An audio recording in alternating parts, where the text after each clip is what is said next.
Hi hello എല്ലാവർക്കും നമസ്കാരം. അപ്പോ നമ്മുടെ ഈ വീഡിയോയിൽ നമ്മൾ നോക്കാനായിട്ട് പോകുന്നത് ബ്രോമൻസ് എന്ന ചിത്രത്തിന് ശേഷം മാത്യു തോമസ് നായകനായിട്ട് എത്തുന്ന ലവ്ലി എന്ന ചിത്രത്തിന്റെ വിശേഷങ്ങളാണ്. ഈ ചിത്രത്തിന്റെ ടീസർ റിലീസ് ആയിട്ടുണ്ട്. അപ്പൊ നമുക്കൊന്ന് ടീസർ കണ്ടിട്ട് വരാം. ഓക്കെ. അപ്പൊ ഒരു ഈച്ച മരിച്ച പ്രേതാവാലേ? ഈച്ച എന്റെ അടുത്തൊരു ഈച്ച സംസാരിച്ചു. ഈച്ച ഒരു സാധാരണ ഈച്ച മനുഷ്യനേക്കാൾ 12 times faster.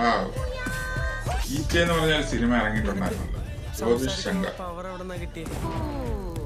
That's an interesting question. Kiran Das.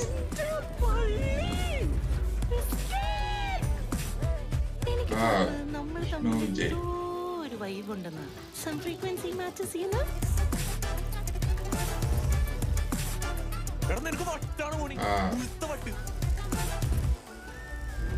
Sorry, ഞാൻ ഇച്ചിരി ഇമോഷണൽ ആയി പോയി, ക്ഷമിക്കണം. Ashiq Kapoor, director of photography.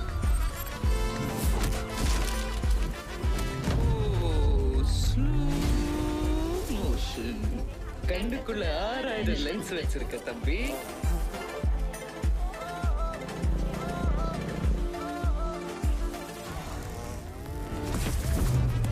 Wow.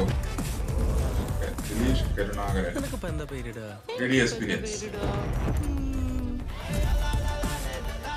Lovely. April 4th. അപ്പോ ടീസർ കാണുമ്പോൾ തോന്നുന്നത് ഒരു ഈച്ചയാണ് പ്രധാന കഥാപാത്രത്തിൽ എത്തുന്നത് എന്നാണ് തോന്നുന്നത്.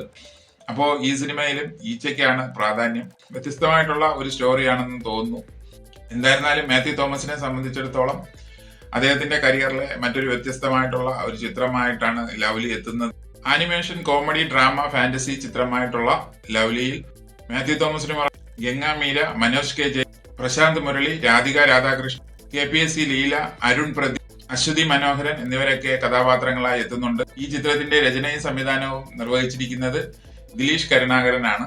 ഈ ചിത്രത്തിന് സംഗീതം നൽകിയിരിക്കുന്നത് വിഷ്ണു വിജയ്. എടുത്തു പറയേണ്ടത് ഈ ചിത്രത്തിന്റെ സിനിമാറ്റോഗ്രാഫിയാണ്. ഈ ചിത്രത്തിന് സിനിമാറ്റോഗ്രാഫി നൽകിയിരിക്കുന്നത് ആഷിഖ് കപൂർ ആണ്. നെനി എന്റർടൈൻമെന്റ്സിന്റെയും വെസ്റ്റേൺ ഗാർഡ് പ്രൊഡക്ഷൻസിന്റെയും ബാനറിൽ അമർ രാമചന്ദ്രനും ശരണ്യയുമാണ് ഈ ചിത്രത്തിന്റെ നിർമ്മാണം നിർവഹിച്ചിരിക്കുന്നത്. ഏപ്രിൽ 4, 2025 ഈ ചിത്രം തിയേറ്ററുകളിൽ എത്തും എന്നാണ് അറിവ്. അപ്പോ എന്തായിരുന്നാലും ഈ ചിത്രത്തിന്റെ കൂടുതൽ വിശേഷങ്ങളുമായി മറ്റൊരു വീഡിയോയിൽ കാണാം. Okay, thank you, by.